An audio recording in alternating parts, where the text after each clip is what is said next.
Olá, eu vou falar sobre dois exercícios estatísticos feitos utilizando como auxílio o Excel. O primeiro exercício se refere ao quadro da nova. Diz o seguinte: um engenheiro agrônomo, com o objetivo de avaliar qual a eficiência da acidez no solo na produtividade de uma determinada variedade de soja, testou dois valores de pH nos 20 canteiros, sendo que os dados de produtividade estão registrados na tabela abaixo. O pH vai variar de 4,6 e 6,4. Com esses dados, ele quer testar a hipótese de que a variação do pH não altera a produtividade. Primeiramente, é necessário, então, calcular as hipóteses de interesse, que seriam H0, a média da produtividade do pH 4,6 é igual à média de produtividade do pH 6,4, ou seja, a produtividade não vai se alterar com a diferença de pH. E H1 é que as médias de produtividade são diferentes, ou seja, a produtividade difere com a diferença de pH. Em seguida, é necessário, então, transcrever essa tabela para o Excel. Aqui está. Em seguida, para calcular o quadro da nova, é bem simples. Basta você ir na guia Dados, onde tem análise de dados. Vale lembrar que é necessário a opção Solver está ativada e selecionar a nova fator único. Então, ok, vai abrir um quadro. Agora, o intervalo de entrada ele vai selecionar automaticamente os nossos dados da tabela.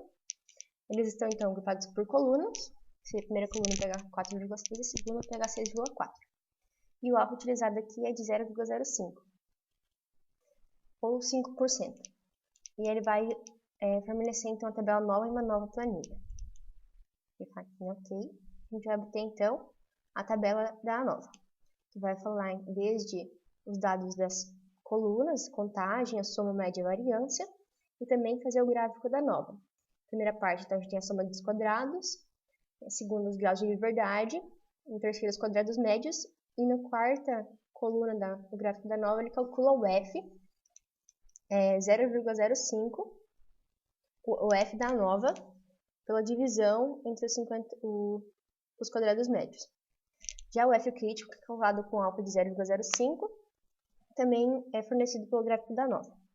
Você perceber que o F do gráfico da nova ele é maior que o F crítico calculado. Logo, o que a gente pode concluir?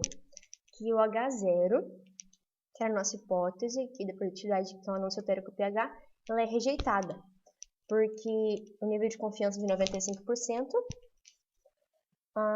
as médias são diferentes, ou seja, a produtividade é alterada com o pH. O segundo exercício é falar de correlação e regressão. Diz o seguinte: é esperado que a massa muscular de uma pessoa diminua com a idade. Para estudar essa relação, uma nutricionista selecionou 18 mulheres com idades entre 40 e 79 anos e observou em cada uma delas a idade X e a massa muscular Y. Aqui a gente tem o gráfico dos dados obtidos por ela. Letra A. Construa o diagrama de dispersão e interprete. Então, novamente, o primeiro passo é a gente transcrever essa tabela para o Excel, que está aqui. Para calcular o gráfico de dispersão, também é bem simples. A gente vai selecionar todos os dados, vai clicar na guia Inserir. Aqui nos gráficos recomendados, a gente vai selecionar essa opção aqui, que é o gráfico de dispersão. E aqui é só selecionar o layout que a gente quer. Então, aqui ele já deu o nosso gráfico de dispersão, em que aqui a gente pode olhar nesse parecido com funil os dados que ele utilizou. O número da série eu vou só modificar para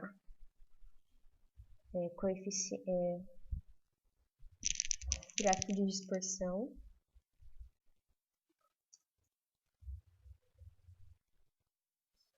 Aqui os valores X, então ele utilizou massa muscular, eu vou só inverter, utilizar a idade. E apagar primeiro. Utilizar a idade no X, que é o nosso X. E aqui onde tem o Y, que ele estava pegando os valores de X, vou utilizar os valores de Y. Então esse é o nosso gráfico de dispersão. É possível perceber que é uma correlação que pode gerar uma reta, talvez não uma reta tão perfeita, mas existe uma correlação, e ela é uma correlação decrescente. o que condiz com o enunciado, de que conforme a idade aumenta, a massa muscular vai diminuindo. Então, vou deixar o gráfico então, mais aqui no cantinho. Agora vamos à letra B. Calcule o coeficiente de correlação linear entre x e y. Voltando à nossa tabela.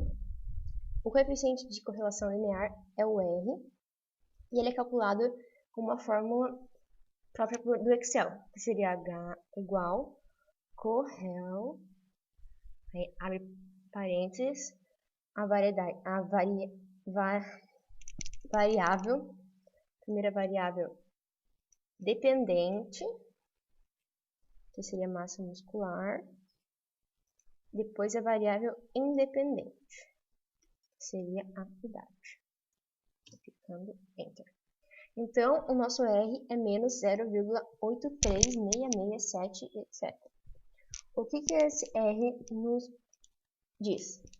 Que a correlação ela é decrescente, conforme a gente viu no gráfico, e que tem até um certo nível de correlação boa, porque ela acima de 80 a gente pode considerar uma correlação boa. Não é a ideal, que seria acima de 0,9, mas é uma correlação boa, que não pode ser desprezada.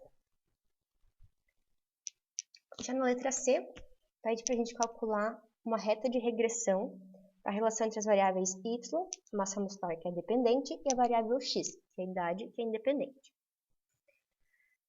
A gente sabe que a reta de regressão é representada por y igual a mais bx, onde a é o coeficiente linear e b é o coeficiente angular. Então, para calcular essa reta, basta a gente encontrar o coeficiente linear e o coeficiente angular dos dados que a gente tem na tabela. Para calcular o coeficiente linear, a gente utiliza a função igual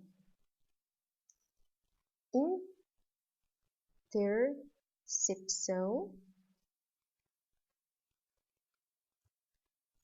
aí a variável dependente, ponto vírgula, o intervalo da variável dependente, primeiro dependente, depois independente. Já para calcular o coeficiente angular, a gente utiliza igual inclinação, novamente, o intervalo da variável dependente, tá? Opa, fiz confusão aqui. Intervalo da variável dependente, ponto vírgula, intervalo da variável independente. Então, a gente obteve o valor de 148,197 aproximadamente, para o coeficiente linear A, e menos 1,0267 para o coeficiente angular B. Agora é só substituir esses valores encontrados para a gente ter a nossa reta de regressão. Seria y igual ao coeficiente linear, 148,197, menos, porque positivo com o negativo vai ficar negativo, do B, 1,027 vezes x.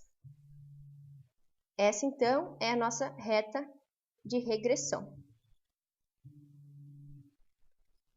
E assim, para qualquer valor de x de idade que você obtiver, você vai ter uma massa muscular correspondente a essa correlação da tabela que a pesquisadora encontrou.